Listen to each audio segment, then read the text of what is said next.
Hello everyone, I hope you are doing well. Welcome back to my another vlog. আজকে আমরা আপনাদেরকে দেখাতে নিয়ে যাব প্রবাসীদের বর্তমান বাসস্থান। দেখুন প্রবাসীরা কত কষ্ট করে পরিবারের জন্য তারা কুঁড়ে ঘরে থেকে জীবনযুদ্ধ চালিয়ে যায়।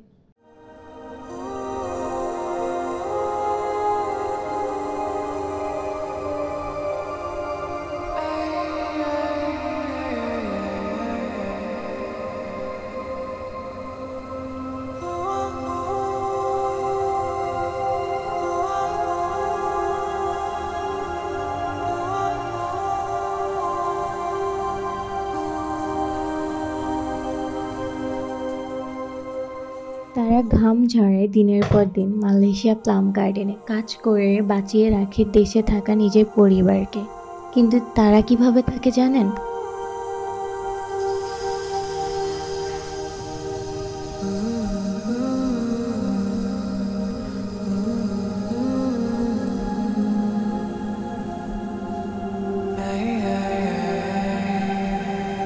Many of them still live in the broken shelters. ছাউনির নিচে বৃষ্টি পড়ে, রান্না হয় মাটির চুলায়। এত পরিশ্রমের পরেও ঘরে নেই নিরাপত্তা, নেই স্বপ্ন, নেই তাদের কর্মের পর্যাপ্ত সম্মান। শুধু আছে তাদের একটি যুদ্ধের পরে অপর একটি জীবনযুদ্ধ।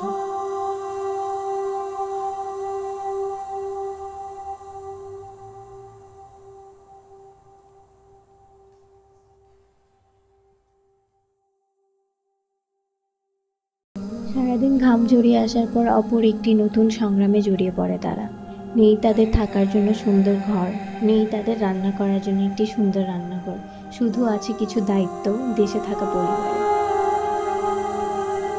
দেশে থাকা পরিবারকে ভালো রাখতে তারা দিনের পর দিন এইরকম সংগ্রাম করে যাচ্ছে।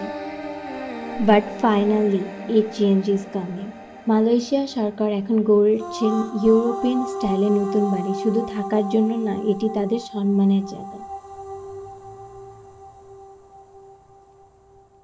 চলুন এবার আমরা ঘুরে আসি তাদের জন্য তৈরি করা নিউ হাউজিং প্রজেক্টে। এ বাড়িতে কি কি থাকছে তা দেখে আসি আমরা একবার। আজকে আমার এই ভিডিওটি হতে যাচ্ছে সেই সকল মানুষগুলির জন্য যারা চোখে স্বপ্ন নিয়ে ঘাম ঝরায় দিনের পর দিন, আর এখন তাদের ঘরটাও হতে যাচ্ছে স্বপ্নের মতো সুন্দর।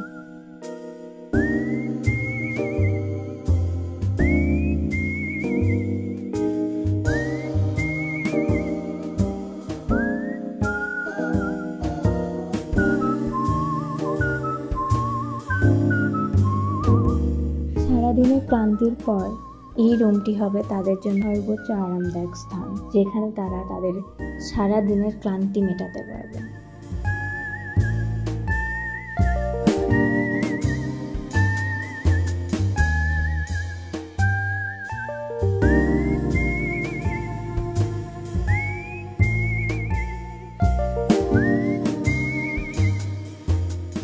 নিউ হাউজিং প্রজেক্টে থাকছে তাদের জন্য একটি আরামদায়ক রুম, বারান্দা, রুমের সাথে অ্যাটাচ বাথরুম অ্যান্ড রান্না করার জন্য একটি সুন্দর রান্নাঘর।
সবশেষে আজকের ব্লগটি এখানেই শেষ করছি। যদি আপনাদের এই ভিডিওটি ভালো লেগে থাকে অবশ্যই লাইক, কমেন্ট, শেয়ার করতে ভুলবেন না এবং সাবস্ক্রাইব করুন আমাদেরকে আরও নতুন কিছু সম্পর্কে জানতে, মালয়েশিয়া দেশের অন্যান্য স্থান সম্পর্কে।